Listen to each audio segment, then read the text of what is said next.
Okay, so this is my network closet where I keep a Mac Mini that runs as a kind of a server, an extra hard drive there, a switch, cable modem, all that stuff, right? Everybody has that stuff, and usually there's a big tangle of wires, crammed into your desk full of dust bunnies. Well, I needed to hang this up on the wall, and so I stuck it all on a pegboard, and I have it organized using 550 cord wrapped in a certain way here. Let me demonstrate. Yes, I'm going to sacrifice it just for the demonstration purposes. You're welcome. Did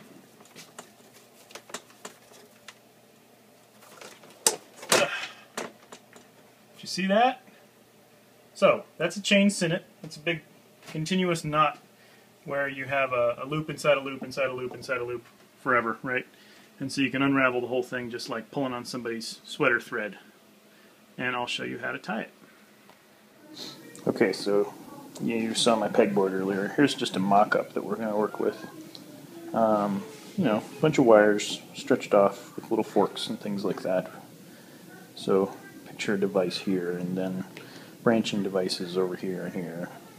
On my pegboard I have a piece of wire threading in and out, which is the part that actually attaches to the wall. So that's what this is going to represent. It's just a piece of cord. Okay? So in the end, this is just a chain sinnet, which is a loop of loops of loops forever, right? So anytime you want something like that, as long as your tail is out here and you're only putting a loop within each loop, you can do whatever you want and it'll all unravel. Okay? That's the point. So we start out with the loop. Stick that under here. Stick a loop through it. Okay? Now, you got a loop. Take that loop, travel down the road, down the line, put your cord under. This time you'd put your cord over, put your cord under. You get the idea.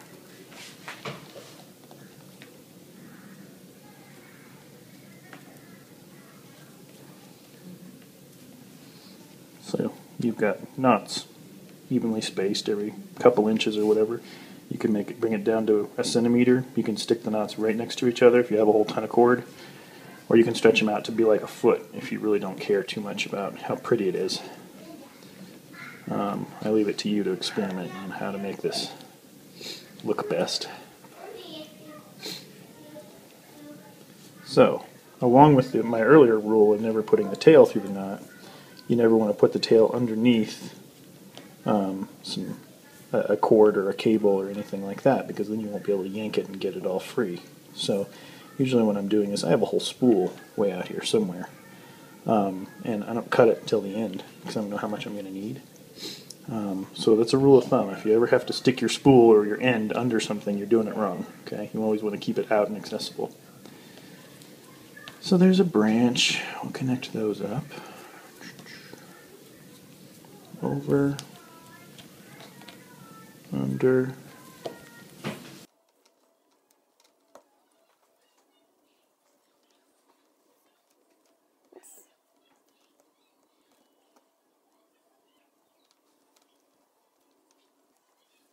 okay, so you can kind of see what I got going there. Sometimes when around these branches you want to keep the knots closer together so it brings it all, it bunches it all together tighter. I made it pretty loose here and probably shouldn't have. Okay, so to terminate all this then, you just tie a couple knots very close together.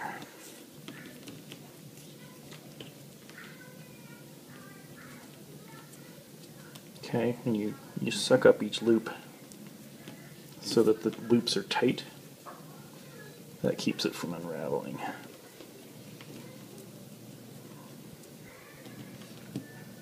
Okay. So you'll see here we have that space between knots, and here we have that space between knots. If you keep it all tight, you can tighten up the whole thing. Okay. And then sometimes I'll just do a chain sinnet in the end to secure it all.